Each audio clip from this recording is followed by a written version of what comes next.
What is up, my Shadowverse soldiers, and welcome back to another Shadowverse Evolve video.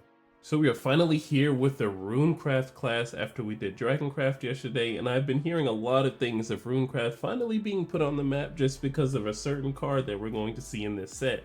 So let's go ahead and see what the Runecraft class has in store for us and look at this first card. Alright, so the first card we're going to be looking at is Charming Gentle Mouse. So it's a 2-cost 2/2. You can evolve it for 1, and when it comes into play, you can spend 2 play points to search your deck for a Charming Gentle Mouse from your deck and put it onto the field.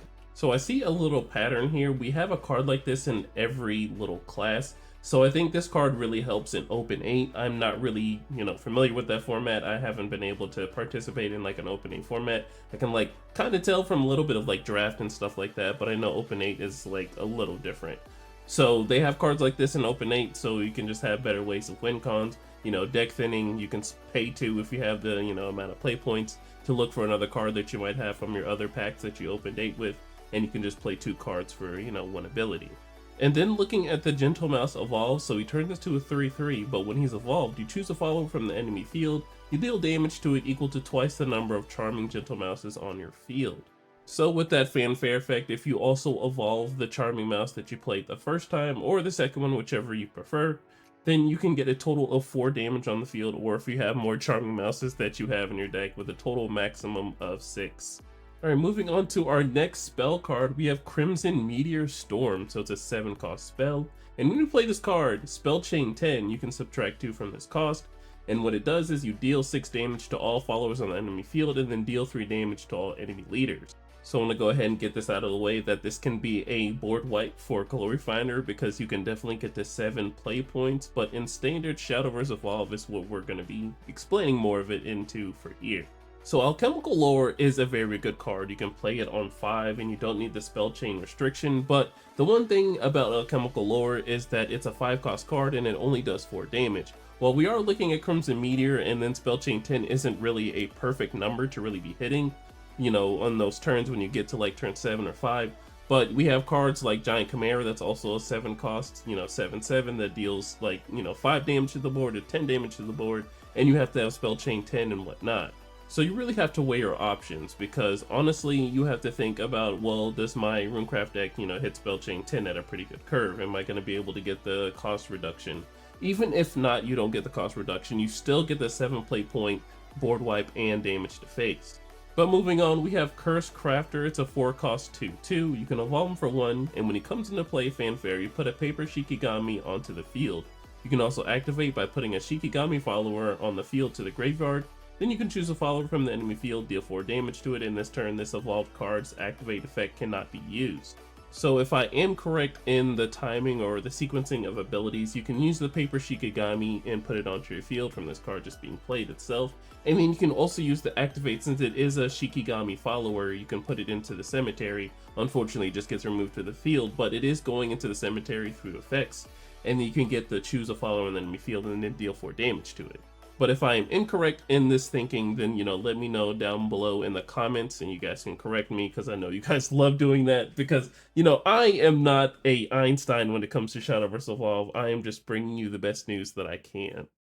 But moving on into Cursed Crafter Evolve, so he becomes a 3/3 when evolved, but on evolve, you choose a follower from the enemy field, deal 2 damage to it, and then if you have 7 or more on Myoji cards or spells in your graveyard, deal 4 damage instead.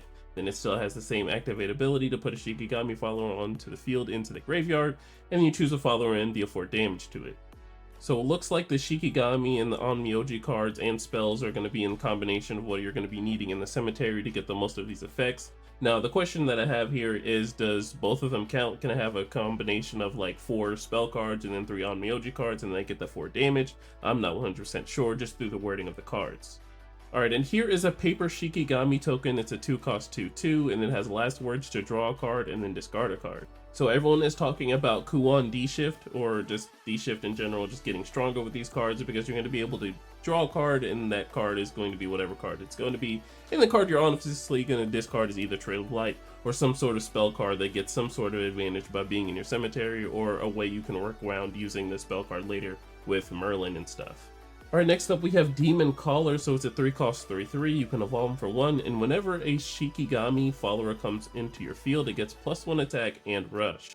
So this follower is going to work perfectly with the tokens being on the field from another effect, because you're going to get them onto the field. They're going to have the +1 attack and then rush. They're going to be able to swing, they're going to die, they're going to draw the card and then discard from the effects of last words, and you're going to be rocking. And then we have the Demon Caller evolve, so he turns into a 4/4, and he still has the same ability of when a Shikigami follower comes into the field, it gets +1 attack and rush, but on evolve we put a paper Shikigami onto the field. Alrighty, so it looks like there's going to be a lot of deck thinning with this deck, so you can go ahead and put a paper Shikigami onto the field after you played your Demon Caller and evolved it. It has that +1 attack and rush, so you can run into a follower that's probably been dealt damage. And then that very next turn, we can use Curse Crafter to put another Shikigami if this follower isn't already in the cemetery and whatnot. It gets another paper Shikigami to get rush. You're going to get that discard and draw, and it's going to be very amazing that you're going to be filtering through your deck so fast. Alrighty, and next up we have Golem's Rampage, so it's a 2-cost spell, and to activate it you put a Golem follower from your field to the graveyard, and then you deal 3 damage to all enemy leaders and all followers on the enemy field.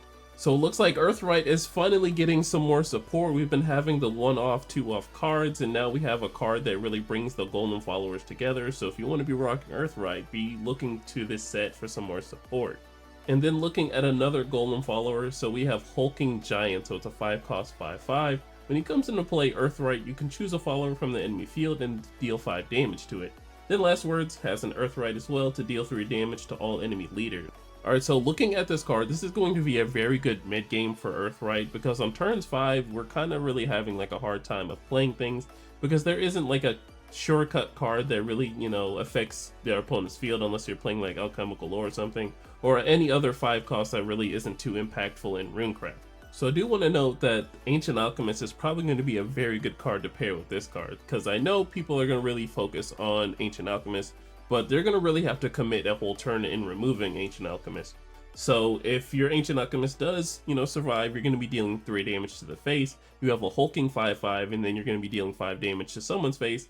And then if you have the extra play points, you can use the spell card in the very same turn. Or if you want to wait to attempt to swing 5 into their face and then, deal 3 damage on the Last Words, and then use the spell card by putting this Golem into the cemetery and then dealing another 3 damage. Alright, and then we have Kuwan, founder of the Onmyoto, so he's a 15-cost 5/5. And when you play this card, subtract X from this card's cost. X is equal to the total number of spell cards and Onmyoji cards in your graveyard. When he comes into play Fanfare, if there's no Celestial Shikigami on your field, put a Celestial Shikigami onto the field, and you can activate by engaging this card to choose up to 2 Shikigami followers from your field and give them Storm. So it looks like we're going to have a lot of Onmyoji and spell cards in our cemetery to make Kuwan free. That's the whole point of it, and it's going to be amazing for this effect to go off, because we're going to have the extra play points to be playing Shikigamis or the Celestial Shikigami if there's no Celestial Shikigami on our field, which there shouldn't be. Alright, so this would be the time where I would really explain the sequencing of abilities, but I am going to be making a video for Inverse Academy for the Kuwan deck, Kuwan D-Shift, so I'll just leave it for that in the future.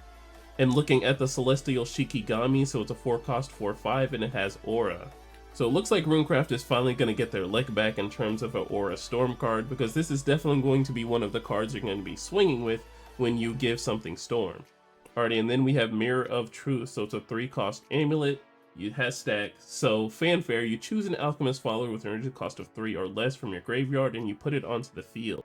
So no longer are the times where we're going to be playing Ancient Alchemist and we don't get to evolve and do anything. Now it gets removed. Now we have a second chance at having another Ancient Alchemist on the field by just playing the Mirror of Truth, getting it out of the cemetery. You can immediately use the Earthright for the Fanfare. You put it to the cemetery, you get those golems, and then you can keep rocking from there. Alrighty, and next up we have Mysteria Magic Founder. So she's a 3-cost 2/4. You can evolve her for 1, and as long as this card is on the field, when you play an Academy follower, reduced 1 from its cost. And then when it comes into play Fanfare, you reveal an Academy follower from your hand, and choose a follower from the enemy field and deal 2 damage to it.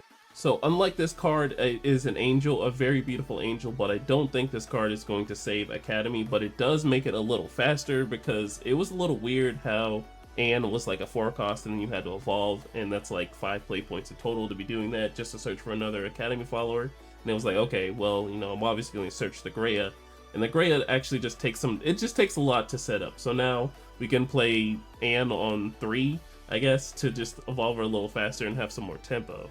Alrighty, and then we have the Magic Founder Evolve, so she turns into a 3/5, and as long as this card is on the field when you play Academy Follower, you still reduce the 1 from its cost, and then on Evolve, you choose and follow from the enemy field, and then deal 3 damage to it.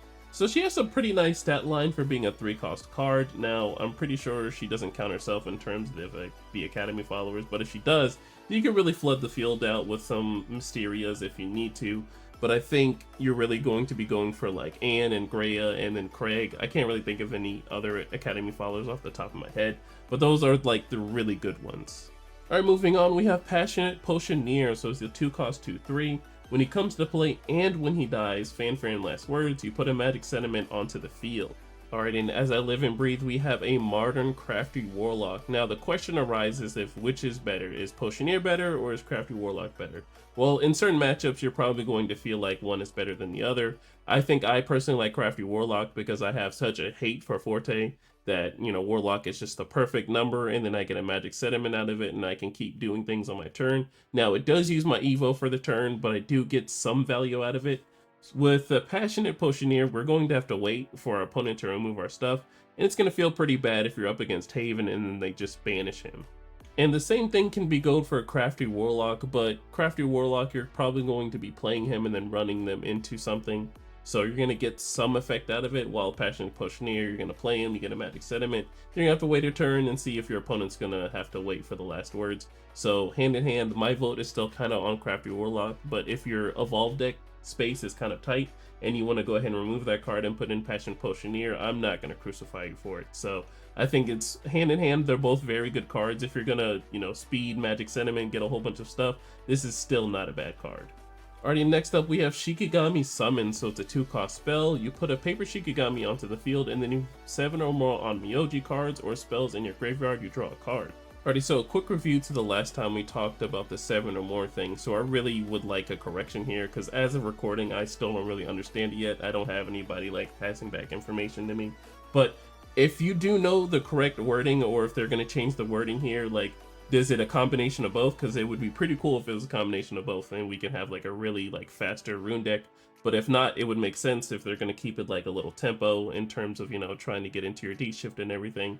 But the drawing the card isn't really the giveaway or big takeaway for the 7 or more. I'm speaking more of like the Curse Crafter, or I don't think Demon Caller had the effect, but I think it's more for Curse Crafter for the 7 or more on Myoji cards. Alright, so more of a combination of this card. So I feel like this is going to be a good progressive card, especially if you have like Demon Caller on the field, so it gets that rush and everything. And then you're able to draw a card, discard a card, and then if you already have the 7 or more, you can draw a card. And I think if you get into the late game and then you need something progressive to do on your turn, you can use this with Merlin's Evo effect too, and it'll be pretty nice. Alrighty, next up we have Talisman Disciple, so she's a 1-cost 1/1. Last words, you search your deck for a Shikigami Summons from your deck and then you put it into your hand.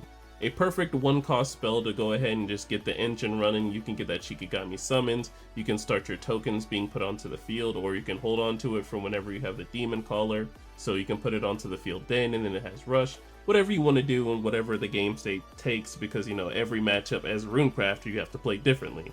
Alrighty, and then lastly we have the Traditional Sorcerer, so she's a 2-cost 1/4, and when a Shikigami follower comes onto your field, you give it Ward. And then when she comes into play, if you have 7 or more on Myoji cards or spells in your graveyard, you put a paper Shikigami onto the field and then add to your leader's health. Alright, so this has been what we've been waiting for. These are all the Shikigami / on Myoji cards that you need to be playing the deck. They absolutely look beautiful. I'm ready to have them in hand and, you know, testing already. There's multiple ways you can be playing the deck. You can play them with Rush and rush into the tokens. You can use Ward. As long as those cards get removed off the field and they're not banished, they're going to have the Last Words effect to draw a card and discard a card. You're going to be filtering through your deck, and as long as you get a Trail of Light, at least 1 or 2 in your hand, you're definitely going to plus a lot. Alrighty, so I heard in the last video that they're going to be canceling the collaboration here, which I was a little excited for because I wanted this alternate version of Kuon. I don't want to buy a Japanese card and everything, but if you wanted these cards, then, you know, look to JP for it if you want the versions of the card, because we are not going to be getting the English transition. And if you don't already know what the cards are, they are Kuon and Shikigami Summons. Alrighty, and lastly, this is the alternate art for Kuon, so if you're able to pull these out of your boxes / cases, since the rarity went up, you know, good luck to you. If you're going to be rocking the flexed out Kuan, good luck in finding the rest of them, all of them, or pulling them. So, well, alrighty guys, that is the end of the video. Thank you so much for watching. You don't know how much it means to me that you're watching my content and watching this stuff and learning these new cards with me. Well guys, make sure you're safe in whatever you do tonight and safe whatever you do for the rest of the year. Make sure you like, comment, and subscribe, and I will see you guys in the next one. Bye. Yeah. TRINN. Just to get you away. What I got to do, what I got to do. Just to get you away. What I got to do, what I got to do. Just to get you away. You pull me too close, now we hesitate. Every single move you make, it makes me feel